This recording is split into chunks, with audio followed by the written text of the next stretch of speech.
Good morning, all. It's happy Monday morning this week, and Labour Day here in Western Australia, which is a public holiday or bank holiday, as we call them in the UK. I believe it's only in the Western states. I don't think it's in the Eastern states, so it's just this part of Australia, and public holiday anyway. I never work on a Monday, so it doesn't really make any difference to me. And do you know what? It's typical bank holiday weather. It's really grey and dark and ugh. To be honest with you, you can tell that autumn's coming here. It has been raining, and although it's exceedingly muggy and humid, it's still around 32, 33 degrees. The sky is cloudy and getting darker. So, but apparently we're in for quite a hot autumn as well. So we'll have to wait and see on that one. Now, as weeks go, it's been a bit of a mishmash, really. So I think anyone who knows me well enough understands that, for a long, long time I've suffered with IBS, and when I sort of look back over the years, it's probably something I suffered with from childhood, at least sort of early teens. And there have been occasions where it's got worse and worse and worse. Now, I used to put it down to smoking and alcohol and, general lifestyle that I used to lead. And I've sort of come to the realization over the years that that's not necessarily the case. The last really, really bad IBS attack I had was, I suppose, just before the gallbladder operation. Once the gallbladder was removed, I actually felt 100% better, and I never really had any problems thereafter. But this week has been particularly draining, and I don't know if it's stuff I've eaten. I don't think, well, I have changed my diet slightly because I'm trying to avoid processed food now, so I'm sort of trying to eat more natural foods, and that seems to have caused some issues. Now, whether I have an allergic reaction or an allergy to boiled eggs, I have no idea. I just do not know. But it's not been nice. I've also had food poisoning this week, or what I believe was food poisoning. So I spent the whole day throwing up, which wasn't nice. And then the next day I spent really sort of in bed recovering, and it's been ugh. I have got some anxiety, and anxiety is the biggest cause of IBS. And this week I've got a bit of anxiety. I won't go into too much detail at the moment, but yeah, I suffer. I've always suffered with anxious feelings. So is this something I have to deal with and work around? But that sort of shows in my gut health. So my gut sort of gets worse. Lost a lot of weight actually over the last couple of weeks. I've been really going for the walking and the jogging, and as I said, sort of changing my diet. So I've got my weight down from 76 down to 71 kilos, which is great, because I was slightly overweight, and now I'm sort of on target, which is great. Had the new boiler put in. We actually have hot water, which is lovely, and actually now we have hot water in the kitchen. Now, we never used to have hot water in the kitchen whatsoever. I think it was the age of the boiler. It just was not pumping the water into the kitchen at all. So what we used to have to do is we used to fill a bowl up in the laundry, and then we used to drag the bowl into the kitchen. And I think that's possibly what had, some bearing on my, problems with my tendons. Lifting a heavy bowl of water all the time, especially at my age, wasn't great. So yeah, we can get hot water. It's not the hottest, but it's still hot water. It's great. It's 20th century. 21st century, should I say, not 19th. Um, so yeah, that's you know, I'm a lot poorer. It's all done. It's all. I mean, to be honest with you, it cost us $1,970 for a new boiler, new piping, everything, the lot.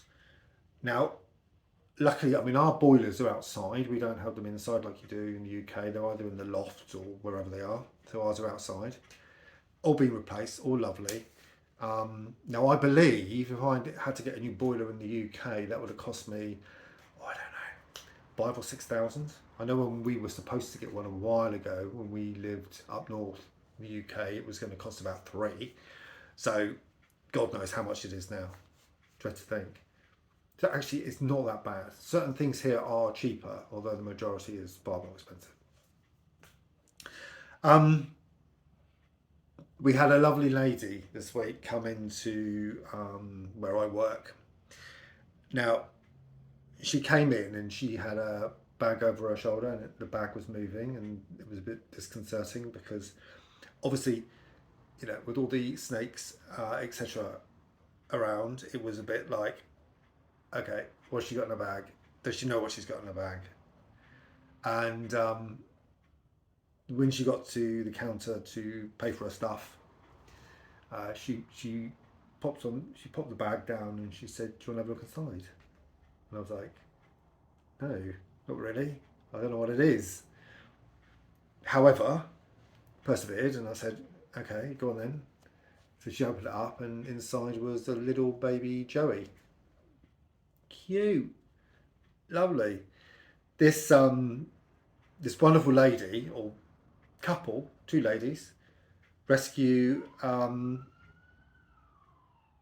kangaroos, joeys, babies, and they're usually rescued from mothers who have been killed. I mean, this particular one's mother was killed in a fence, so she got trapped in a fence and sadly died, and they found the baby intact. Now, usually, if you know, a kangaroo is killed by a car, the biggest difficulty is the little baby Joey inside is usually hurt in some way as well. And she said it was quite upsetting, really. But she said when normally under those circumstances, when you find one, you bring them out and they tend to walk around in circles and they're so disorientated and they've got concussion and all the rest of it. And 9 out of 10 times they have to be put down, which is really, really sad. Luckily, this one though was, you know, it was different circumstances, and he was absolutely adorable, and he reminded me of Lily, our old Oriental foreign white cat, and he was cute, lovely, dreaming away, kicking his huge legs. And but as she said, she takes these Joeys around everywhere she goes, and she said what they tend to do is they hang them in bags on washing lines because they like to be hung. That's the way it is, and it was quite bizarre. She was showing us some photos and stuff. Now I know my other half actually did volunteer for a kangaroo charity going back a few years now. He found it quite time consuming. And you know these baby joeys need to be fed every 2 hours, so it was quite debilitating, to be honest. So you've got to be quite dedicated to do it, like these two. And yeah, it was quite an experience, really. I mean, look, coming from, you know, the UK in the West, you generally don't see stuff like this at all. So I got a bit of a croaky voice today. I think it's possibly the changing weather, to be honest. And yes, we don't see it so much in the UK. You'll go to a zoo and you'll see them, but you know here they're everywhere. You know, we went to a little while back. We went to Caversham Wildlife Park, and to get there you have to walk across this scrubland, and there were kangaroos everywhere. And you know, I've heard they can be quite violent, so I try to, you know, avoid them if I can. But you know, as a general rule, they are lovely. So Next weekend we are off to see Miriam Margolyes. She's at the Perth Concert Hall, and I'm looking forward to that. I've heard all good things about her show, so it's just a one-woman show. She's there giving her anecdotes and her stories, what she's famous for, and of course she now lives in Australia anyway. So I think is she Adelaide, I believe, or she's out in the country anyway. She's touring around Australia at the moment, so I was lucky enough to get some tickets. Great tickets as well. They right at the front, nearly overlooking the stage. A little bit more expensive, but you know, it is what it is, and you won't. I won't get to see her again anyway. So I'm delighted that we're going to go. And other half's a little bit like, oh, why do I want to go and see this? But I don't think he sort of knows her as well as I do. Growing up in the UK, she really is a national treasure, and she's becoming a national treasure here in Australia as well.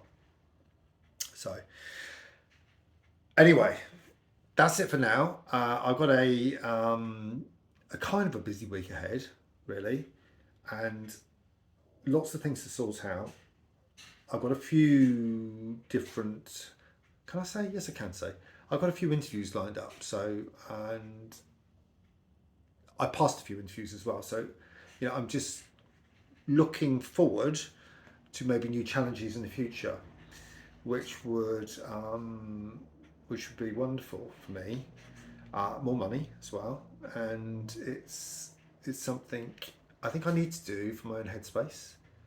Sometimes you just need to, you know, broaden your horizons, do something different, and jump out your comfort zone, which I don't do that often. Actually, saying that, come on, I mean, who else has moved from one side of the world to the other to Spain? You know, we've done a lot, and we continue to do a lot.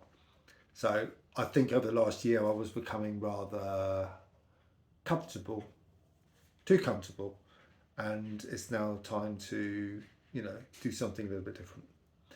So I hope you all have a wonderful Labour Day wherever you are, and enjoy. Always a pleasure. Ciao.